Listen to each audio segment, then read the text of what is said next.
Hello. आशा करता हूँ कि the art of answer writing in sociology part 1 में जितनी भी बातें मैंने आपसे साझा की थी वो आपके लिए उपयोगी साबित हुई होंगी। अग्रवाल्स आईएएस की अवैतनिक फैकल्टी होने के नाते ये हमारा दायित्व है कि हम आपको उन तकनीकी पक्ष से अवगत करावें जो अमूमन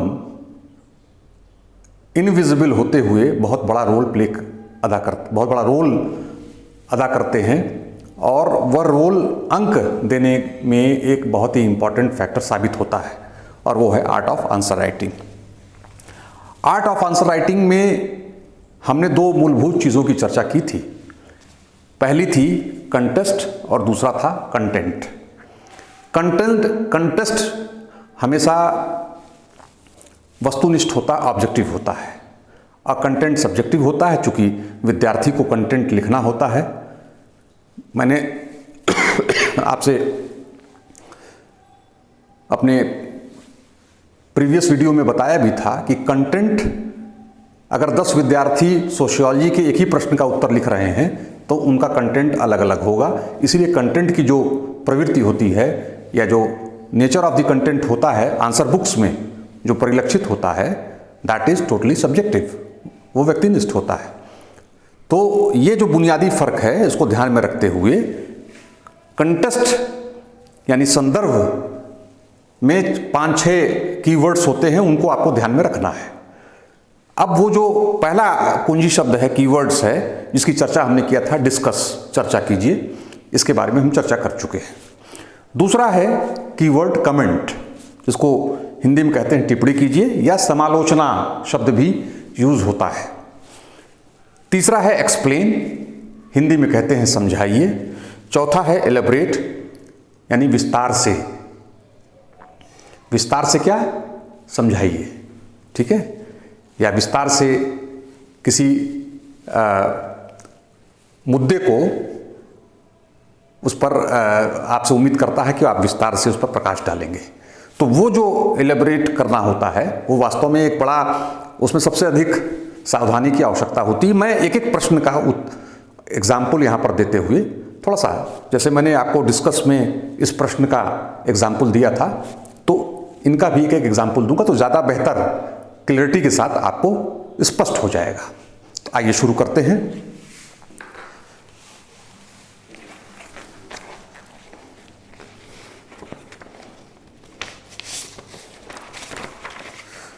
दो 2019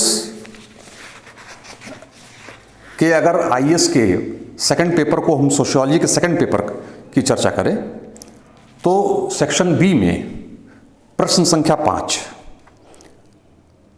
प्रश्न संख्या 5 में 10 अंकों के 5 प्रश्न होते हैं और उसी का उदाहरण मैं यहां पर ले रहा हूं।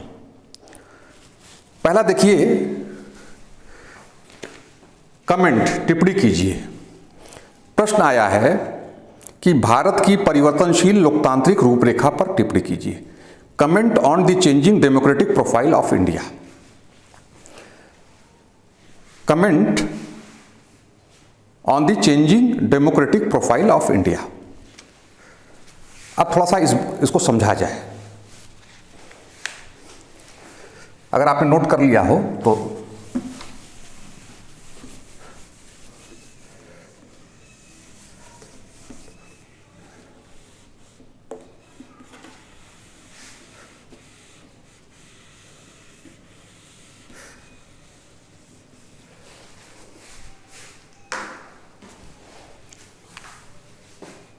ये कह रहा है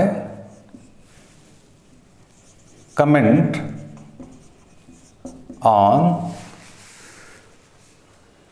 ऑन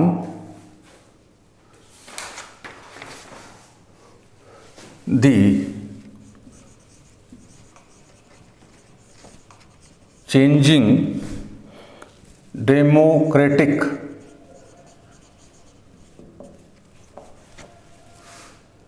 प्रोफाइल ऑफ इंडिया।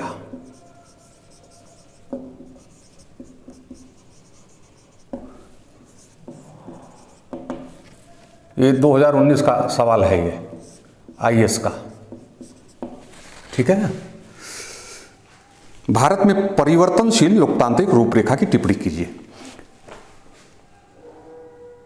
आपको एक बात का ध्यान रखना है,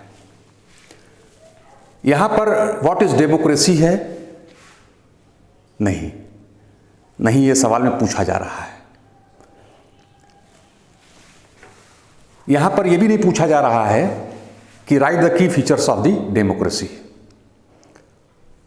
यहां पर यह भी नहीं पूछा जा रहा है कि डेमोक्रेसी भारत की मूलभूत, यानी भारत के संविधान की मूलभूत आत्मा है या एक बहुत ही इंपॉर्टेंट विशेषता है। इस टाइप की कोई भी बात यहां पर नहीं की जा रही है। दो चीजें हैं जिसको आपको समझना है।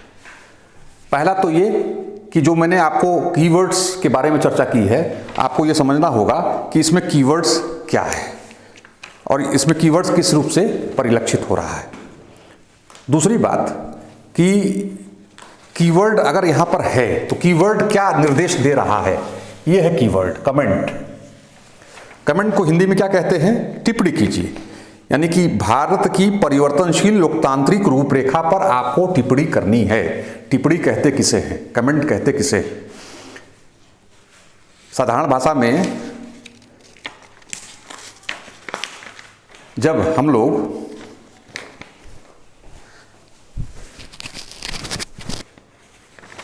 लोग बोलचाल, साधारण बोलचाल की भाषा में कहते हैं, बड़ा कमेंट कर रहे हो भाई, आजकल तुम हमारे ऊपर हर बात पर कमेंट करते हो। तो कमेंट जो होता है, कमेंट में आपकी अपनी एक स्पष्ट सोच किसी मुद्दे को लेकर क्या है, आप अपने, तो हम लोग अपने आम बोलचाल, आम जीवन में बड़ा कमेंट कर रहे हो, क्यों तरह कमेंट करते हो मेरे ऊपर, ये इस तरह की एक बातचीत में हम इस शब्द का प्रयोग करते हैं। तो आपकी स्पष्ट सोच क्या है उस मुद्दे पर, वो आपको लिखना है, लेकिन विद जस्टिफिकेशन। जहाँ ज़रूरत पड़े वहाँ आपको सत्यापित भी करना है कि जैसे comment on the changing democratic profile. अब आप अपनी बातचीत संविधान के प्रस्तावना में डेमोक्रेटिक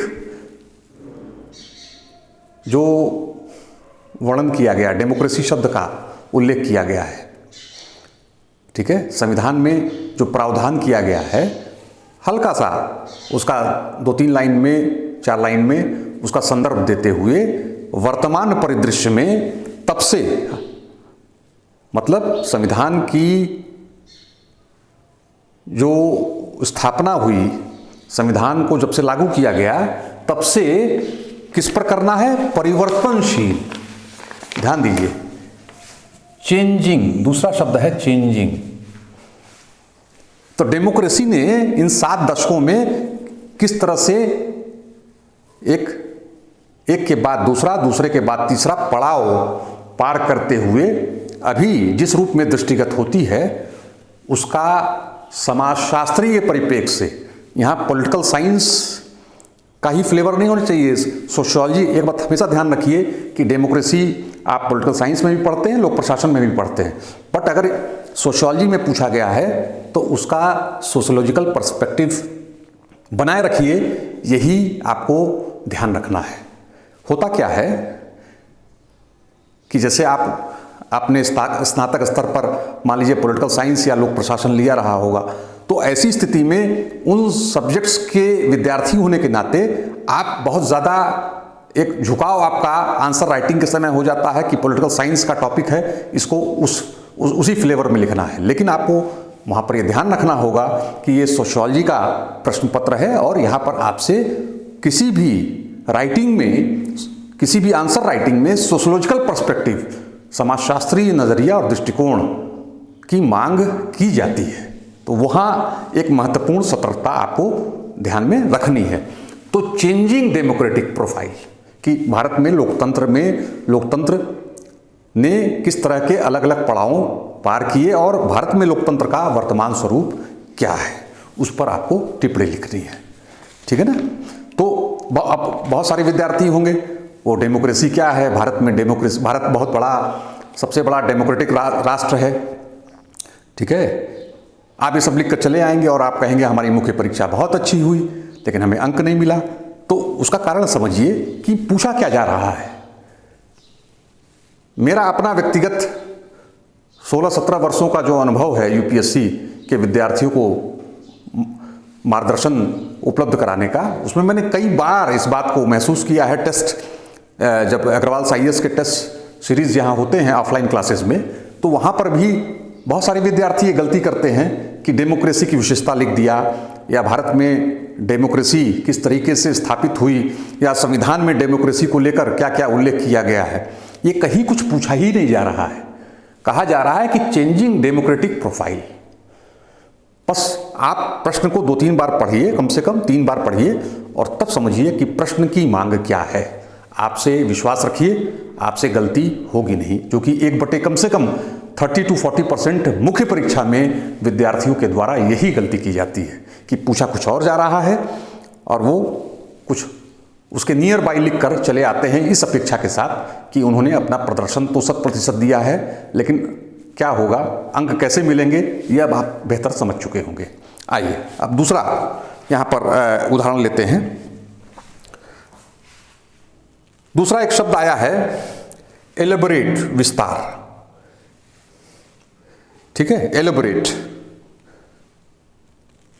मैं इसी सेकंड पेपर के प्रश्न संख्या 5 के क्वेश्चन के सी पार्ट को उठाऊंगा। ये आईएएस का पेपर है। Elaborate urbanism as a way of life in India, Bharat में नगरवाद का एक जीवन पद्धति के रूप में विस्तारण कीजिए। विस्तारण मतलब विस्तार से समझाइए। ठीक है, समझिए जरा सा प्रश्न क्या कह रहा है। अब आप कहेंगे सर 10 नंबर का है, 40-42 लाइन सीमा है, हार्डली 45 लाइन, तो अब उसमें कहाँ से विस्तार हम दे दें और कितना समय ही रहता है, इतने से ढेर सारे प्रश्न करने होते हैं, तो उसमें कैसे समय का प्रबंधन, शब्दों की जो तय सीमा है उसको ध्यान में दृष्टिगत रखते हुए ये सारी बातों को करना है। लेकिन यही तो आर्ट है। भारत की सर्वोच्च प्रतिष्ठित परीक्षा में यही तो एक चुनौती है जिससे आपको पार पाना है। तो इलेबोरेट, भारत में नगरवाद का एक जीवन पद्धति के रूप में।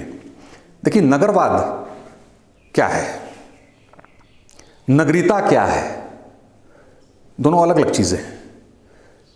तो नगरवाद एक जीवन पद्धति है। तो किसी भी जीवन पद्धति के बारे में जब आप लिखेंगे तो जीवन पद्धति की अपनी कुछ मौलिक विशेषताएं होती हैं। तो इस प्रश्न में उन मौलिक विशेषताओं को मैं यहाँ प्रश्न लिख दूँ बोर्ड पर, तो ज़्यादा बेहतर रूप से आपको समझ में आ जाएगा।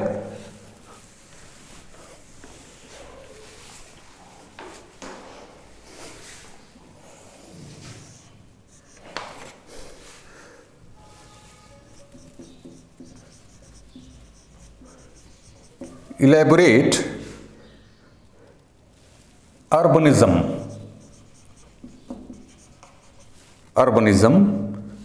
as a way of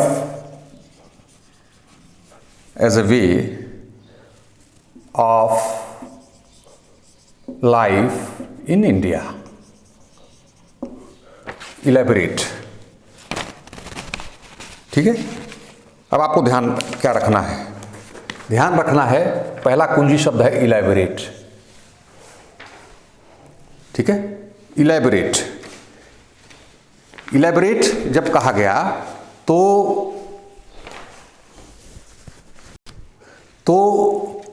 इसका अर्थ क्या हुआ, यानी कि भारत में नगरवाद को एक जीवन पद्धति के रूप में आपको ध्यान क्या रखना है, आपको ध्यान रखना है कि अ वे ऑफ लाइफ, जीवन पद्धति के रूप में एक किसी भी अवधारणा को अगर हम जीवन पद्धति के रूप में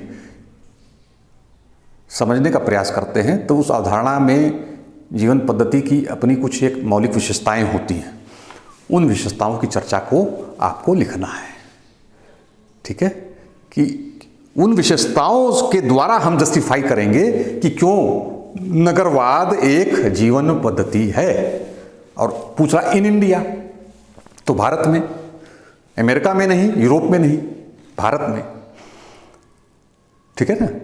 तो ज़रूरी नहीं है कि यूरोप में अर्बनिज्म वे ऑफ लाइफ जिस प्रकार है और उसकी जो विशेषताएं वहाँ पर हैं, स्थापित विशेषताएं हैं या जो परिवर्तन समय समय पर होती रहती हैं उन विशेषताओं, तो we have to be very conscious when we are writing the answer, then the context of the place, specifically when it is mention that you have to write the urbanism as a way of life in special context in India, means you are not supposed to write about Sri Lanka, Asia's other countries and European countries and US, only about India, ठीक है ना। तो generalise नहीं करना है आपको global generalisation यहाँ पर नहीं करना है कि नहीं वो तो नगर सारे एक ही जैसे होते हैं, उनकी विशेषताएं होती हैं। कहाँ एग्जामिनर का ध्यान जाएगा? एग्जामिनर का ध्यान बिल्कुल जाएगा, क्योंकि एग्जामिनर जब कॉपी चेक करता है तो उसको एक मॉडल आंसर उपलब्ध कराया जाता है। और यूपीएससी में बहुत इत्मीनान से कॉपी चेक होती है, ऐसा नहीं है कि 1 मिनट में 10 कॉपी चेक हो गई। इसीलिए उसकी जो कार्यप्रणाली है वो बड़ी ठोस है, कभी इस पर कोई सवाल नहीं उठा है। तो उसका कारण है ना कि वो एक बहुत ही सिस्टमेटिक वे से पूरा मैकेनिज्म काम करता है, और इसीलिए किसी भी प्रश्न को, उसी मैकेनिज्म का हिस्सा है कि किसी भी प्रश्न को उसी संदर्भ में लिखा जाए जिस संदर्भ में वो पूछा गया है। इसके बाद आगे बढ़ते हैं। यहां पर एक शब्द और हम यूज करते हैं, आगे बढ़ें।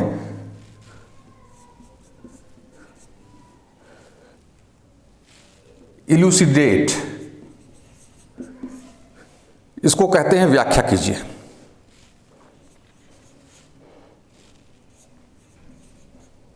व्याख्या कीजिए, ठीक है, व्याख्या कीजिए। अब आइए ओरिजिनल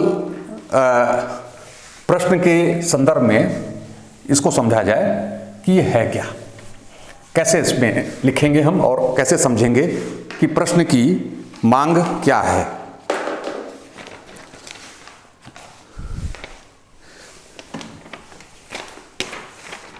उसी वर्ष एक प्रश्न आया है, वर्ष 2019 का सेकंड पेपर में, प्रश्न संख्या 5। भारत में बढ़ती नगरीय विस्थापन गत्यात्मकता के सरोकारों की व्याख्या करिए। Elucidate the concerns of growing urban displacement dynamics in India. Bharat में बढ़ती नगरीय विस्थापन गत्यात्मकता के सरोकार की व्याख्या करनी है आपको। तो जब किसी भी प्रश्न में व्याख्या आता है, व्याख्या शब्द या इलूसिडेट शब्द आता है, तो इसका मतलब यह हो गया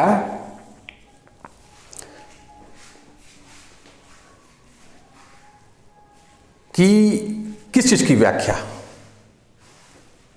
क्या डिमांड है, डिमांड ऑफ द क्वेश्चन क्या है, क्या लिखना है आपको उसमें, क्या आपसे एग्जामिनर एक्सपेक्ट कर रहा है।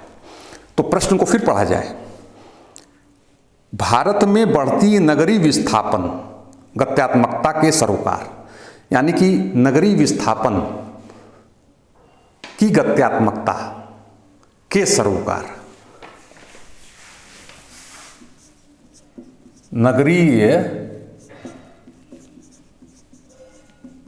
विस्थापन की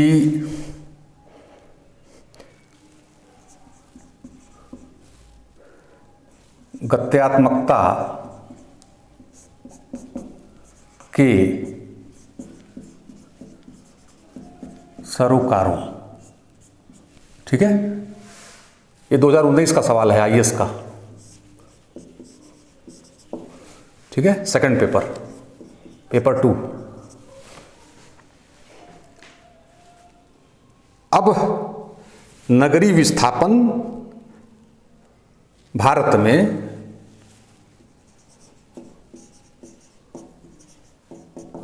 नगरीय विस्थापन की गत्यात्मकता के सरोकारों की व्याख्या कीजिए।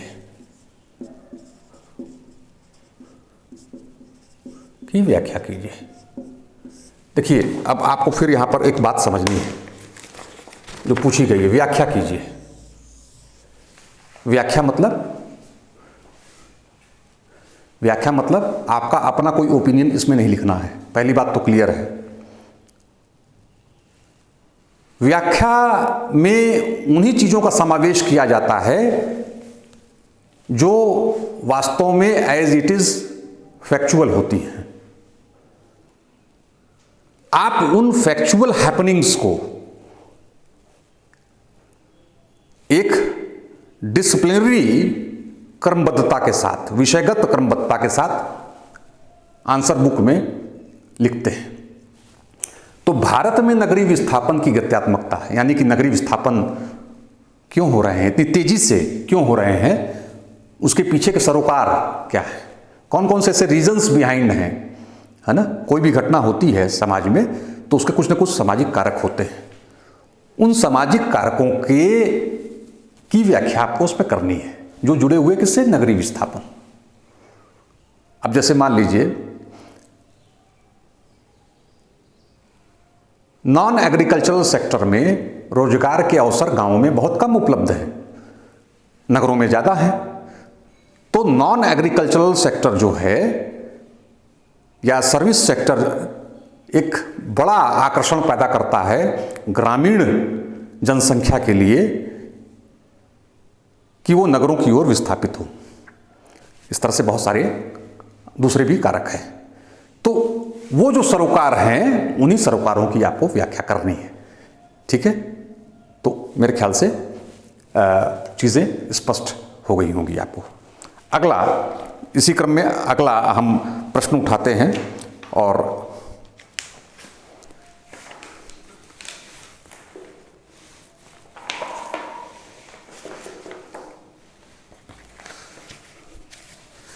देखिए, एक सवाल आया है, कंपेयर, ये 2013 फर्स्ट पेपर का सवाल है, compare Karl Marx with Emile Durkheim with reference to the framework of division of labour.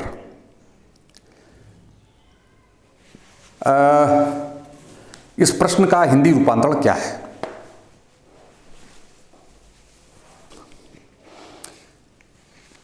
इसमें प्रश्न का हिंदी रूपांतरण यह है कि श्रम विभाजन के ढांचे के संदर्भ में कार्ल मार्क्स और इमाइल डर्खीम की तुलना कीजिए। तुलना में एक चीज का आपको ध्यान रखना है, तुलना जो की जाती है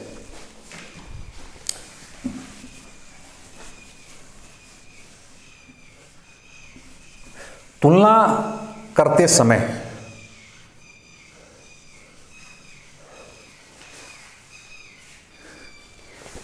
जब आप कंपेयर कर रहे हैं, 2013 का सवाल है ये, फर्स्ट पेपर का आईएएस, सवाल नंबर 3 का ए, कार्ल मार्क्स और इमाइल डर्खीम, अब इन दोनों की तुलना करनी है। तुलना जब करनी है तो तुलना करने का एक कोई केंद्रीय बिंदु होता है, केंद्रीय विषय होता है, मुद्दा होता है, ठीक है। प्रश्न में पहले यह खोजना चाहिए कि तुलना किस आधार पर करनी है। समग्रता के नजरिए से तुलना करनी है तो छोटे 10 नंबर के सवाल में तो इस तरह का आपसे अपेक्षा भी नहीं की जाएगी, क्योंकि दोनों ही बहुत ही बड़े सोशियोलॉजिकल थिंकर हैं, क्लासिकल थ्योरिस्ट हैं, तो इनको 10 नंबर में समेटना अपने आप में एक लगभग असंभव जैसी बात है। लेकिन अगर किसी इशू बेस पर है कि किस आधार पर श्रम विभाजन के ढांचे के संदर्भ में, यानी कि डिवीजन ऑफ लेबर, जैसा समझिए डिवीजन ऑफ लेबर, श्रम विभाजन, के ढांचे के संदर्भ में।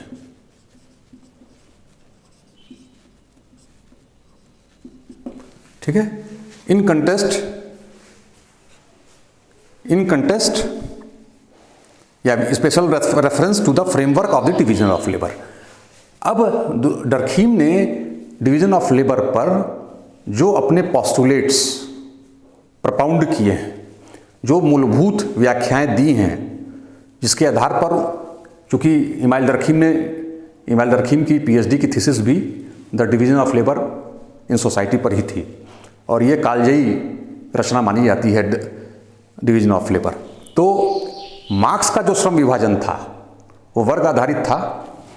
इनका श्रम विभाजन का सिद्धांत और मार्क्स का सिद्धांत, आपको कंपेयर खाली करना है खाली श्रम विभाजन के ढांचे के संदर्भ में। तो ये जो एक विषय है, अब मार्क्स ने तो दूसरी भी चीजें लिखी हैं, स्तरीकरण का सिद्धांत भी दिया है, डर्खीम ने भी धर्म का सिद्धांत दिया है, लेकिन कंपेयर किस पे करना है? खाली श्रम विभाजन पर। तो उत्तर लेखन के समय अगर आपको हो सकता है कि 5 पॉइंट्स आपने सोचे हो आंसर फ्रेमवर्किंग करते समय कि हमें ये लिखना है, और एक पॉइंट नहीं ध्यान आ रहा है, तो आपने सोचा कि लाइए धर्म का सिद्धांत, दुर्खीम के धर्म के समाजशास्त्र से कुछ उल्लेखनीय बिंदु उसमें हम समाविष्ट कर दें। नहीं, ऐसा बिल्कुल मत करिएगा।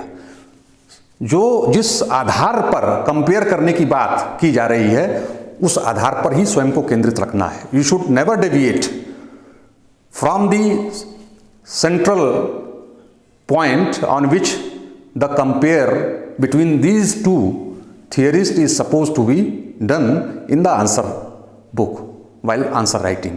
सो वेरी कॉन्शियस। ये कुछ टेक्निक्स हैं, जो टेक्निक्स की बात मैंने आपको अपने इंट्रोडक्टरी वीडियो में कही थी। स्मार्ट स्टडी किसे कहते हैं? ये सारी चीजें स्मार्ट स्टडी, स्मार्ट प्रिपरेशन का हिस्सा होती हैं। और हम यह जानते हैं कि आप सभी समाजशास्त्र की तैयारी कर रहे हैं, ऑप्शनल सब्जेक्ट के रूप में इसका चयन करके, लेकिन आपने पढ़ा भी है, आपके पास सामग्री भी है, इस्तेमाल कैसे करें? तो इस्तेमाल करने के लिए ज़रूरी है कि प्रश्न को समझा जाए, है ना, क्या पूछा गया है वही लिखा जाए। तो यहाँ पर आपकी बहुत सारी समस्याएं दूर हो जाती हैं जब आप अपने को फोकस्ड रखते हैं कि जो पूछा जा रहा है उसके अलावा हमको न दाएं जाना है न बाएं जाना है, जो पूछा जा रहा है उसी पर फोकस रहते हुए उन्हीं बातों पर केंद्रित अपने उत्तर को लिखना है। अब आइए कंटेस्ट के अगले प्रकार की ओर बढ़ते हैं।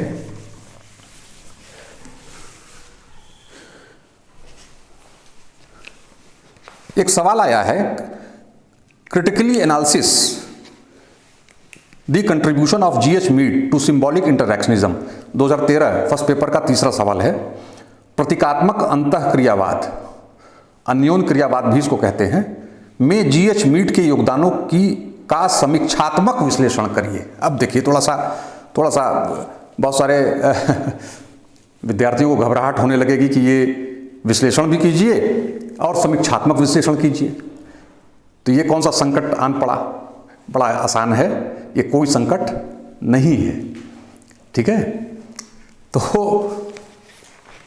अब इस पर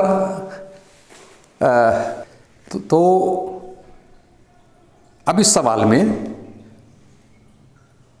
प्रतीकात्मक अन्योन क्रियावाद में जीएच मीड के योगदान का समीक्षात्मक विश्लेषण कीजिए। आईएएस मुख्य परीक्षा 2013 फर्स्ट पेपर तीसरा सवाल, उसका subsection B. Critically analyse the contributions of G H Mead to symbolic interactionism. थोड़ा सा एक आपसे मैं बात करना चाहूंगा, तो क्या किया जाए, कैसे इसका। अब एक प्रश्न ये आता है कि सर क्या करें? क्रिटिकली एनालाइज, समीक्षात्मक विश्लेषण। प्रश्न क्या है, लेकिन हम कीवर्ड्स पर फोकस कर रहे हैं। समीक्षात्मक विश्लेषण कीजिए। समीक्षात्मक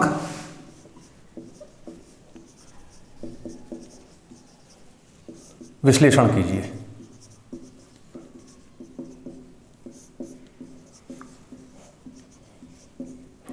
किसी चीज का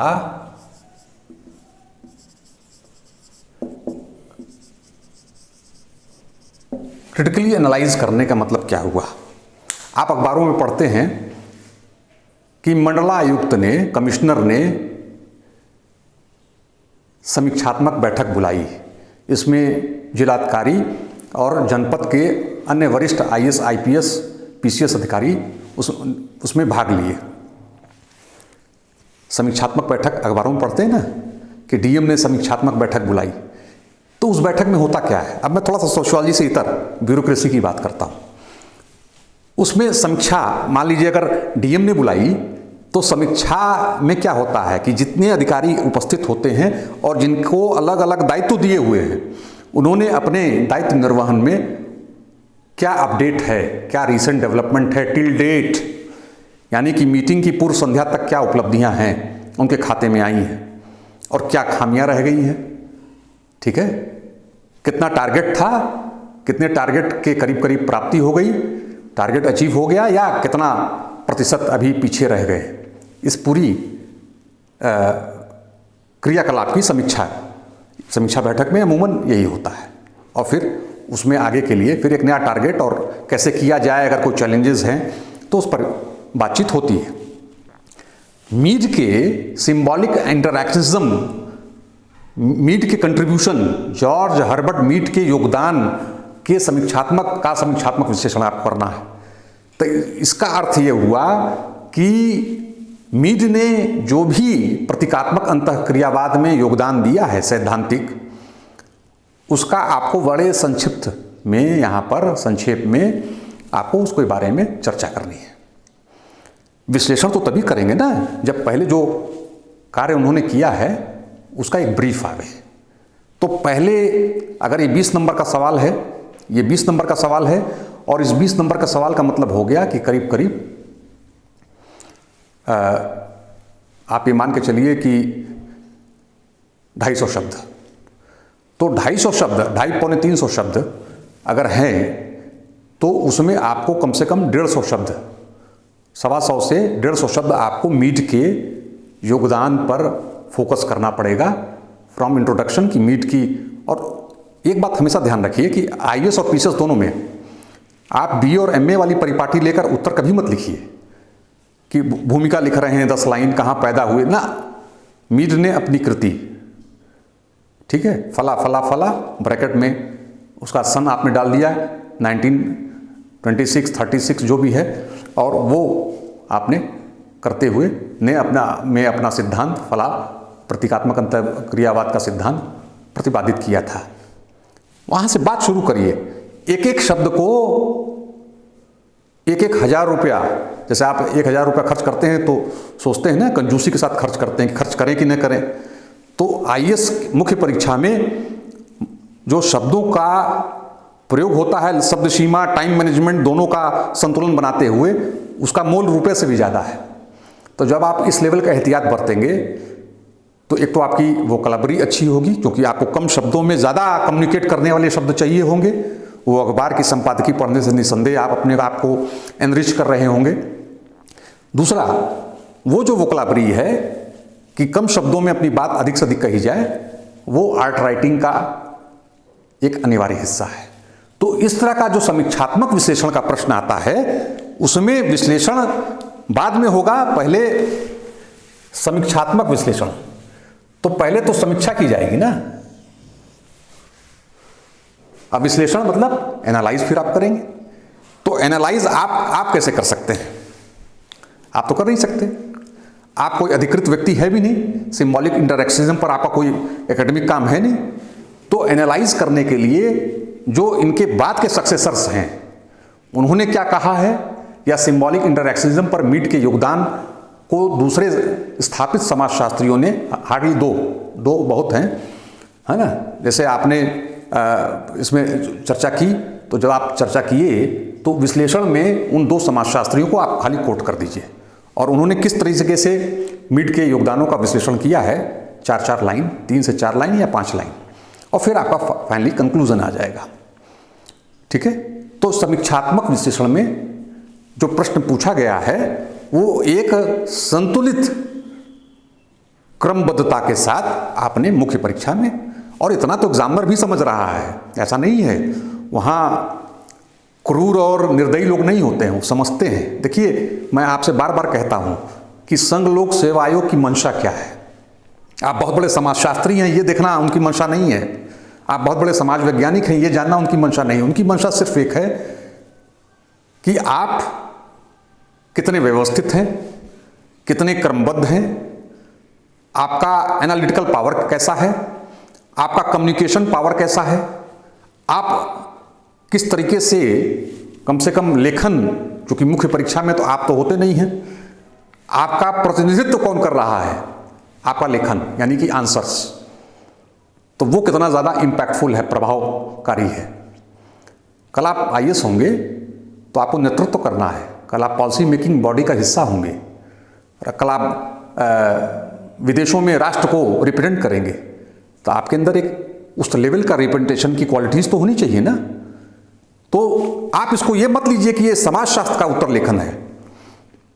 समाजशास्त्र के उत्तर लेखन या जीएस के उत्तर लेखन के माध्यम से वास्तव में यह एक भावी ब्यूरोक्रेट के अंदर तलाशी जाने वाली योग्यताओं की परीक्षा है, और उसका एक यह पायदान है, उसका एक जंक्शन है ये, कि जहाँ पर मुख्य परीक्षा में इस रूप में, लेखन के रूप में आपको यूपीएससी देख रही है कि क्या आप भावी आईएएस बनने लायक हैं, क्या उस दायित्व का निर्वहन कर लेंगे, क्या आपके व्यक्तित्व में वो सारे गुण हैं। इस नज़रिए से आप देखिए, और आपको मालूम है कि जीएस में जो आपका एथिक्स का पेपर है वो बेसिकली आपके व्यक्तित्व के अंदर झांकने का ही यूपीएससी के द्वारा एक प्रयास किया गया है। एनीवे, तो समीक्षात्मक विश्लेषण मैं समझता हूँ आपको स्पष्ट हो गया होगा। अब आइए हम लोग बात करते हैं कि अगला इसमें जो है कि क्रिटिकली या क्रिटिकल नैरेटिव जो है, एक शब्द आता है, कुछ प्रश्नों में आया है क्रिटिकल नैरेटिव का, तो क्रिटिकल नैरेटिव का भी मतलब समालोचना होता है, ये ध्यान रखिएगा। क्रिटिकल नैरेटिव शब्द अगर कहीं किसी प्रश्न में आता है तो वो जो कमेंट टिप्पणी कीजिए या समालोचना करिए, तो क्रिटिकल नैरेटिव शब्द का भी अर्थ समालोचना करना ही है। तो कहीं किसी शब्द में अगर समालोचना आता है या क्रिटिकल नैरेटिव आता है तो करीब करीब उसका चरित्र वही होता है जो कमेंट का होता है। ठीक है, कि कमेंट में भी आप क्रिटिकल, आपका जो बोध होता है, आपका जो भाव होता है एक्सप्रेशन का, वो थोड़ा क्रिटिकल होता है। इसके बाद हम लोग बात करेंगे, ये आपका हो गया कंटेस्ट। इसके बाद हम बात करेंगे कंटेंट की। आइए समझा जाए कंटेंट क्या होता है, कंटेंट किस रूप में यूजफुल होता है, और कंटेंट,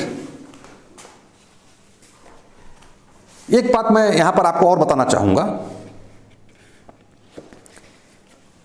थोड़ा आप ध्यान रखेंगे तो अच्छा रहेगा कि कंटेस्ट में ही ये चीज एक इंपॉर्टेंट चीज है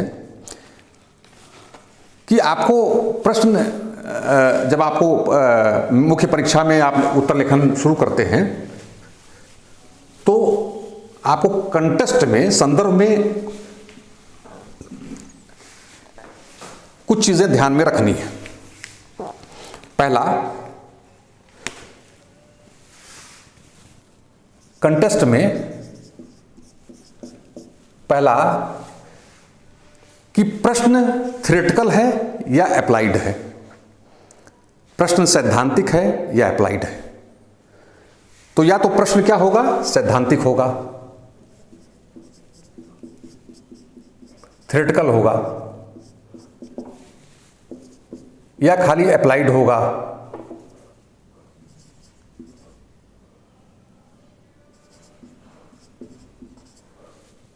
ठीक है,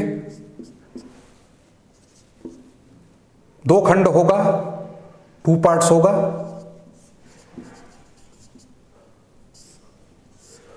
पार्ट 1 पार्ट 2, ये थ्योरेटिकल होगा और ये अप्लाइड होगा।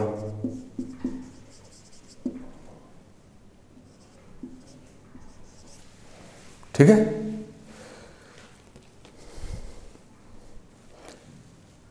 चौथा आप ये समझिए कि प्रश्न की मेन स्पिरिट क्या है, what is the main spirit.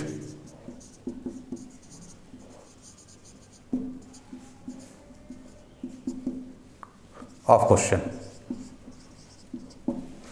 प्रश्न की मूल भावना क्या है,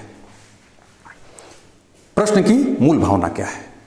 तो कंटेस्ट में अगर आप इन बातों का ध्यान रखते हैं तो यकीन जानिए, I am dead sure that keeping the earlier suggestions as well as the all these 4 points, that try to understand what is the context of the question. The question in the question paper is purely theoretical or it is purely applied, पूर्णतः व्यवहारिक है, application पर है, या उसके question के 2 part हैं, पहला सेगमेंट थ्योरेटिकल है, सैद्धांतिक है, दूसरा अप्लाइड है। या हम अगर ये नहीं क्लियर हो रहा है तो उसकी मूल भावना क्या है, कोई इंडिपेंडेंट क्वेश्चन है जिस पर आपके व्यूज पूछ रहा है, या सुधार कैसे किया जाए, ओपिनियन बेस्ड है ना, तो उसकी भावना को आप समझिए कि उसकी मेन स्पिरिट क्या है, पूछा क्या जा रहा है। ठीक है। और जब ओपन एंडेड क्वेश्चन होता है तो उसमें फिर सिद्धांत और व्यवहार दोनों के बीच एक प्रॉपर संतुलन बनाकर चलने का प्रयास करना चाहिए। तो ये एक कुछ मूलभूत मेरे सुझाव हैं कि किसी भी आंसर राइटिंग में, खासकर सोशियोलॉजी के मुख्य परीक्षा में, दोनों प्रश्न पत्रों में कंटेस्ट यानी कि संदर्भ के जो कीवर्ड्स हैं, कुंजी शब्द हैं, वो कितने प्रकार के होते हैं। मैंने एक एक आईएएस के मूल प्रश्नों के साथ उसको समझाने का प्रयास किया। दूसरा कि क्वेश्चन के का जो स्वरूप होता है वो किस तरीके का संभावित हो सकता है। तो ये जो चीज़ है इसको आपको ध्यान में रखना है। ये आप ध्यान में रखेंगे तो एग्जामिनेशन हॉल में आपको कहीं कोई दिक्कत नहीं होगी, ऐसा मेरा पूर्ण विश्वास है। इसके बाद आता है कंटेंट। कंटेंट क्या होता है इसको समझा जाए। कंटेंट 2 चीज़ों पर काम करता है। कंटेंट 2 चीज़ों पर काम करता है। कैसे देखा जाए?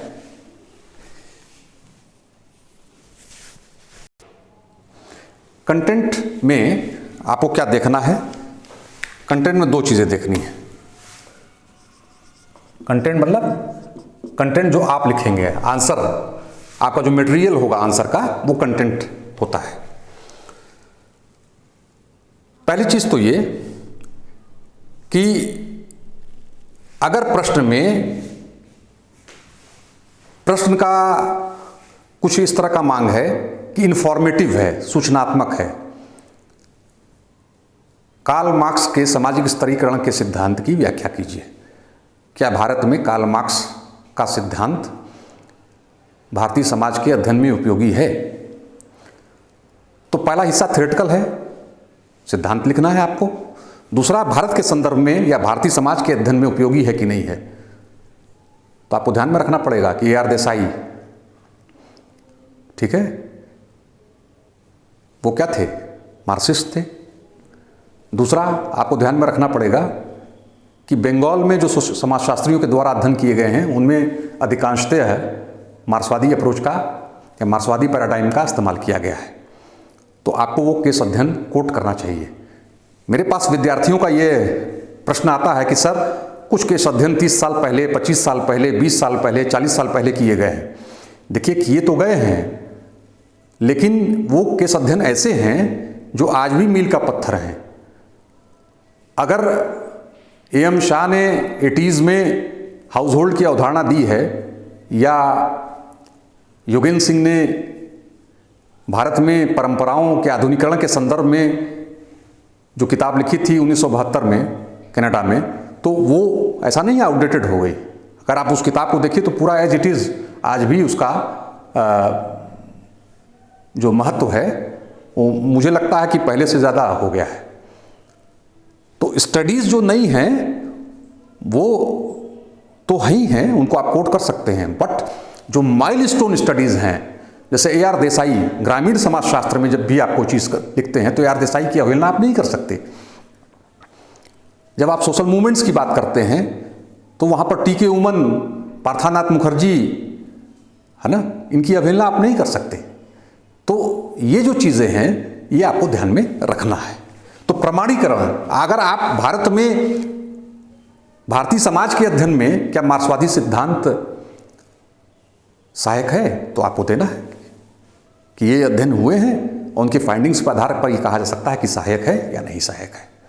क्योंकि पैराडाइम मार्क्स जर्मनी के थे तो कोई ज़रूरी नहीं है कि यूरोपियन पैराडाइम भारतीय संदर्भ में यूज़फुल हो भी सकता है, नहीं भी हो सकता है। तो जब आप लिखेंगे तो आपको उस कंटेस्ट में ही अपने कंटेंट को लिखना पड़ेगा। लेकिन अगर थिंकर की बात कही है तो प्रमाणीकरण चाहिए। तो केस स्टडीज़ का सुझाव मैं इसलिए दे रहा हूँ कि केस स्टडीज़ जब भी आप लिखेंगे तो वो एक वेरिफिकेशन होगा। आपने जो लिखा है केस स्टडीज़ उस बात को सत्यापित करेंगी, जस्टिफाई करेंगी। मतलब ये आप नहीं कह रहे हैं, आपने लिखा है भारत में वह अध्ययन में सहायक साबित हुआ है तो आपने क्या कर दिया, आपने कुछ अध्ययन को कोट कर दिया। एग्जामिनर को लगा कि नहीं है, उसमें कंक्लूजन लिख दीजिए कि वर्तमान परिप्रेक्ष्य में भी ये पैराडाइम या जो प्रारूप है वो सहायक है या नहीं है। तो ये आपको ध्यान में रखना है। अब जब प्रमाणीकरण करेंगे, सब्सटेंशिएशन करेंगे,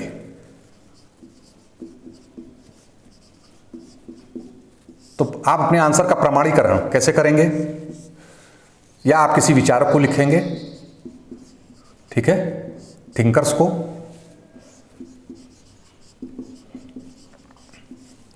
दूसरा आप लिखेंगे या एग्जाम्पल्स आप दे सकते हैं या कोई स्टैटिस्टिकल डाटा दे सकते हैं,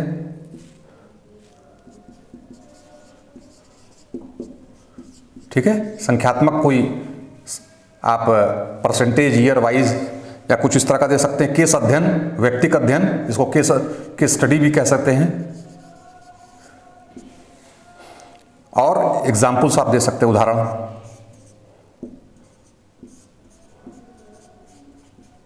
ठीक है, ये कंटेंट में आपको जो प्रमाणीकरण है वो प्रमाणीकरण केवल 4 तरीकों से, पांचवा कोई तरीका है नहीं, पांचवा कोई तरीका है नहीं। प्रमाणीकरण के लिए ज़रूरी है कि आपको कैसे प्रमाणित करेंगे। या तो आप थिंकर्स को कोट करिए कि उनकी स्टडी में ये चीज़ कही गई है, या फला थिंकर ने इस तरह का अध्ययन किया है, या उसका पैराडाइम ये है, किस ईयर में हुआ है, अगर कुछ स्टैटिस्टिकल टूल है या डाटा है उसका आप करिए। केस स्टडी बहुत इंपॉर्टेंट है, सेकंड पेपर में जो सबसे इंपॉर्टेंट है वो केस स्टडी है, ठीक है। और एग्जाम्पल कि अगर परिवर्तन हुए हैं केस स्टडी, जैसे मान लिया आंद्रे बेते ने तंजौर का अध्ययन किया है और आंद्रे बेतेई ने वेबरियन मॉडल यूज़ किया है, उसको वेबरियन पैराडाइम यूज़ किया है अपने स्टडी में, तो क्लास स्टेटस और पावर के अपने अध्ययन में उन्होंने क्या पाया। तो आप वहाँ के जो समुदाय है, कम्युनिटी है, उसको ब्रीफ में 2-3-4 लाइन में आंद्रे बेते ने वहाँ स्टडी किया है और एग्जाम्पल्स के तौर पर आप उसको वहाँ पर कोट कर सकते हैं। तो आंद्रे बेते को जो आप कोट करेंगे तो एक भारतीय समाजशास्त्री को आपने कोट कर दिया, उसका केस स्टडी यूज कर दिया, और अगर कुछ वहाँ पर संख्यात्मक डाटा या फैक्ट्स कुछ मिले हैं तो 1 से 2 लाइन में आपने वो कर दिया, ठीक है। तो ये प्रमाणीकरण हो गया, यानी आप कुछ नहीं कह रहे हैं, प्रश्न के संदर्भ में आपने अपने कंटेंट में जो चीज़ शामिल की है उसका प्रमाण आप दे रहे हैं through case study, through the quotation of the thinkers, विचारकों के विचार द्वारा या उनके किसी प्रपाउंडिंग्स के द्वारा आपने उस बात को जस्टिफाई कर दिया है, ठीक है। कंटेंट, आपको एक बात का ध्यान रखना है कि कंटेंट जितना टू द पॉइंट होगा और फोकस्ड होगा, आप ड्राइविंग सीट पर हैं। मुख्य परीक्षा में आंसर राइटिंग की इन कलाओं में दक्ष होने के बाद आपको वेट नहीं करना है कि कॉल आएगी कि नहीं आएगी, ये आप पक्का मानिए। तो आपको ध्यान में रखना है कि आंसर राइटिंग का जो आर्ट है वह किस रूप में आपके लिए पहले से मैं तो यहाँ तक कहता हूँ, हालांकि हो सकता है कि मेरे बहुत सारे सब्सक्राइबर्स को ये लगे कि सर क्या कह रहे हैं आप, या अतिशयोक्तिपूर्ण है, बट साथियों मैं अतिशयोक्तिपूर्ण नहीं कह रहा हूँ। यह अनुभव आधारित बात है जो मैं आपसे शेयर कर रहा हूँ। मुख्य परीक्षा में प्रदर्शन तो ऐसा होना चाहिए कि इंटरव्यू अगर खराब भी होता है तो भी आपको बहुत परेशानी न हो, ठीक है। यानी कि मेरा व्यक्तिगत ये मानना है कि इंटरव्यू होने के बाद तय नहीं होता है कि आपका सिलेक्शन होगा कि नहीं। मैं ये मानता हूँ कि मुख्य परीक्षा कैसी हुई है, आपका प्रदर्शन मुख्य परीक्षा में कैसा रहा है, वही तय कर देता है कि आप IAS की परीक्षा में चयनित होंगे कि नहीं होंगे। तो मेरी दृष्टि में इंटरव्यू एक सेकेंडरी कड़ी है, सबसे इंपॉर्टेंट कड़ी मुख्य परीक्षा है। और तीसरे नंबर पर मैं प्रीलिम्स को लाता हूँ, हालांकि वो एंट्री गेट है। मैं अगले अपने वीडियो में आज के वार्तालाप के बचे हुए हिस्से कि कैसे समअप किया जाएगा और आंसर राइटिंग के फाइनल पार्ट पर कैसे हम लोग जो चीज़ें रह गई हैं उस पर हम चर्चा करेंगे।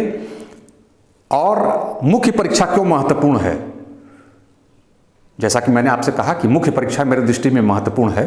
वह महत्वपूर्ण क्यों है, किस तरीके से हम स्मार्ट स्टडी करें कि जो आंसर राइटिंग के स्किल्स के बारे में मैंने चर्चा की है, इसको जोड़ते हुए हम अपने इस हार्ड लेबर को स्मार्ट लेबर में कन्वर्ट कर दें और अधिक से अधिक अंक अर्जित कर लें। तो सबसे पहला मेरा अनुरोध है कि आप फियरलेस होकर तैयारी करें। एक प्रेशर बढ़ता है, अरे हम किस चीज़ की तैयारी कर रहे हैं, IAS की परीक्षा की तैयारी कर रहे हैं। एक प्रेशर हो गया, एक इनविजिबल प्रेशर हो गया, एक इनविजिबल फियर हो गया। वो फोबिया को लेकर अगर आप तैयारी करेंगे तो आप ये यकीन मानिए केवल अपनी आधी शक्ति से तैयारी कर रहे हैं, क्योंकि उस फोबिया ने आपकी आधी शक्ति को नष्ट कर दिया है। इस पर हम अपने अंतिम और तीसरे पार्ट में चर्चा करेंगे, the art of answer writing in sociology and in common as well as in GS also. हल्का सा मैं GS को भी, इसमें जो इंडियन सोसाइटी वाला हिस्सा है उसको भी यहाँ टच करूँगा अपने तीसरे वीडियो के पार्ट में। तब तक के लिए थैंक यू, बाय बाय।